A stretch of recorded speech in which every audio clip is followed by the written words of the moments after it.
26শে April. প্রতিদিনের চিন্তা ও প্রার্থনা। দিনের প্রধান চিন্তা,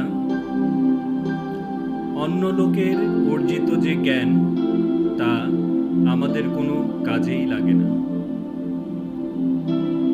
মৃত্যু ওরে নহে তোর জীবনের শত্রু, অন্ধকার রজনীয় করে না হরণ তোমার অন্তরের দৃষ্টি। অজ্ঞান এক আলোহীন অবগুণ্ঠন, জানো নাকি তুমি? উপদেশ, যে জ্ঞান অন্যের কাছে চেয়ে পাওয়া যায় তা অনিশ্চিত।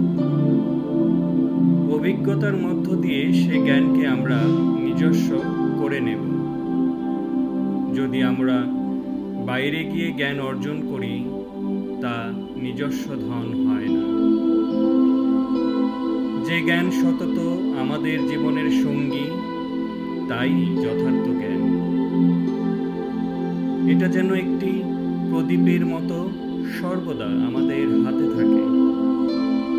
সেই একটি প্রদীপের আলোয় যা সব কিছু পরিষ্কার দেখা যায়, এরই নাম প্রজ্ঞা। প্রার্থনা। হে প্রভু, সর্বজ্ঞানের অধিকার আমার অন্তর্নিবাসী আত্মা, তোমার সঙ্গে নীরবে আলাপ করব, তুমি আমার সহায় হও। তোমার যে সত্যরূপ তা আমাকে জানতে দিও। আমি যেন অহরহ তোমার অন্তরের সঙ্গে যুক্ত হয়ে থাকি। আমার মন যেন উন্নত এবং হৃদয় পুত পবিত্র হয়। আমার দৃষ্টি যেন অন্তর্মুখী হয়।